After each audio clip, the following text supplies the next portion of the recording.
Greetings, guys. Welcome back to my channel. My name is Monette, and this is my channel, Evolve with Monette. So good to share energy with you today. Listen, I'm going to let you guys channel some energy here that I was tapping into. I just got off with a client, and we had the best conversation. And what I want you to understand is that someone needs to hear this. Channel your internal Leo. I do not know who kicked you. I don't know who did it, but I'm here to tell you this. The energy of any Leo is, if you kick me when I'm down, you better hope I don't get back up.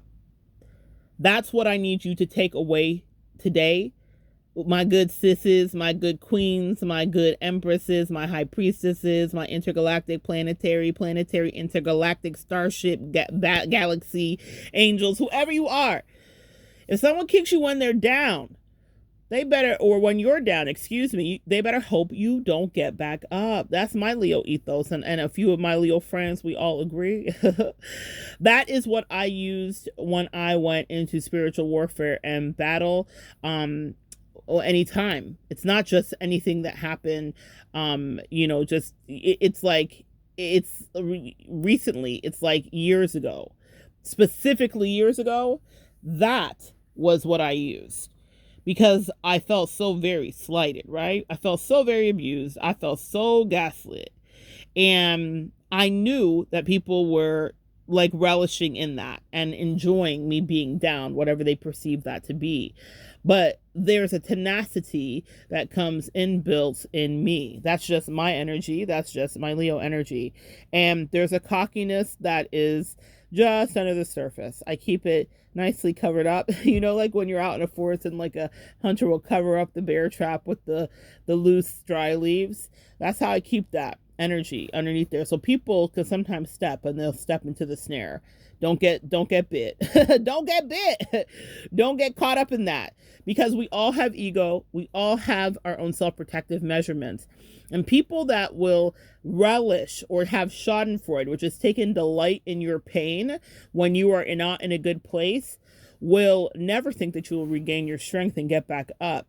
And it reminds me of every rap song that's ever talking about these people are my sons and this and that and it on them. That's Nicki Minaj.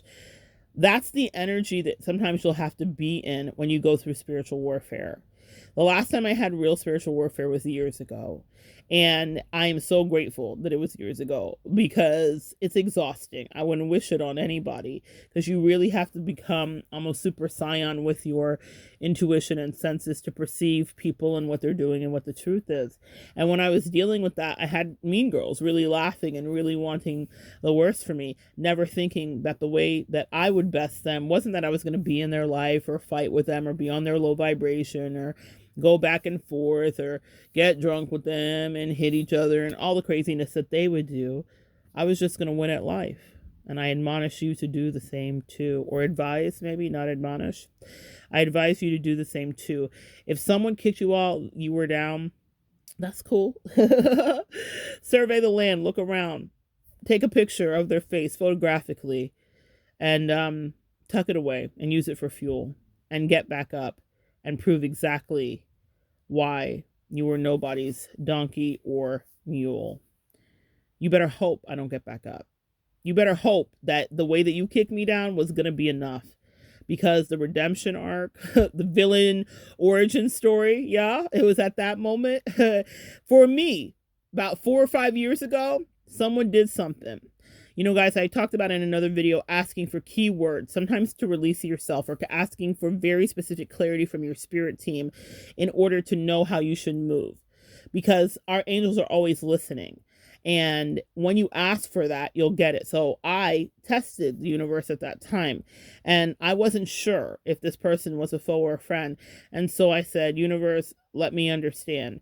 And they bought in third parties and all that stuff. And so I was able to have an answer for my question. And I knew that this person was relishing in my failure, making fun of me, lying about me, gossiping about me because she was bored at work, all of that stuff, right? I knew what was happening. And I was able to get out and save myself and do all the things that you do. but they were in competition with me, which was weird because I was like, I'd never be in competition with you. I don't even see you as my contemporaries, be it. I don't even see you as my equals, sis. It's not to say that, yeah, no, it's actually to say that for people that think that they're better than you, then what happens when the reverse is true? We often are taught like we're better than no one, and for the most part, that's true. It reminds me of my mother's favorite poem, the Desiderata. For there will be greatness in the best of us and the worst of us, or for even the most downtrodden person, essentially has their story to tell, even the most unfortunate. Something to that degree, guys. I'm paraphrasing. She would kill me that I don't know that verbatim off the top of my head anymore. But what I will tell you is this: you had people really wish not well on you, sis. You had people really not want to see you do good. You had people really want to see you fail, and they enjoyed it. So get up, stand up. I've been on a stand up kind of thing lately. Stand up for yourself, stand up in your energy, stand up in your power. And they better pray that you don't stand all the way up, because you will tower above them energetically. One of the great delights in my life was knowing that I made decisions that were right after I went through that dark night with those toxic, terrible people.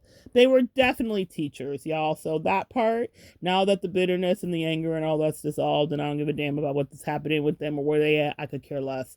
But what I will tell you is the stress that they caused me shaped me into something powerful. That's the magic of us empath and empresses. We are able to transmute things that would kill other people into simply the best. Diamonds, gems, better than all the rest. If they kick you when you're down, they better fucking pray you don't get up. They better hope and pray that it's all the way down. Because there's some of us that have redemption arcs that are astounding, that do astound. And for anybody listening to this, if you were drawn to this video today, then a redemption arc is soon to be headed your way. Maybe your villain origin story began in the trampling of those people that didn't want to not just hold your hand, but wanted to see you face down in the sand, in the mud, to see you trodden on, to have people speak on your name. And for you, they did not stick up. And they thought we finally killed her, or we killed her off, or killed off her spirit and energy. Oh, but channel that Leo fire and tenacity. In the ground, face down, is not the place you will ever stay and be.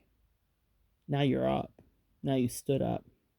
Reminds me of Movado, I'm on the rock, pray for my enemies. If you see the bear, pray for the bear. That's what Jay-Z said. Pray for the bear. Pray for the bear, because if it's me against the bear, pray for the bear.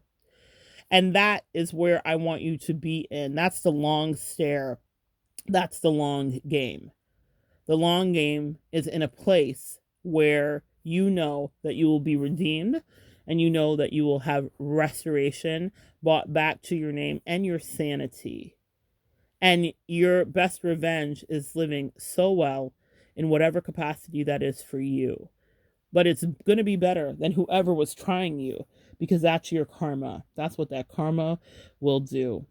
But that doesn't mean that you won't have a little ego and a little bit of cockiness and a little bit of collar pop. And people may not like that. And that's okay. They don't have to. We spend a lot of time as empaths contorting ourselves down into this thing to make people comfortable with us. And when we really care about people, we will allow them to see us in these really vulnerable states. And it's tough. I'm not going to say it's not. As much as I enjoy relationships, I don't love all of that all the time, all that level of vulnerability, but especially when you can tell that someone is not wishing well for thee.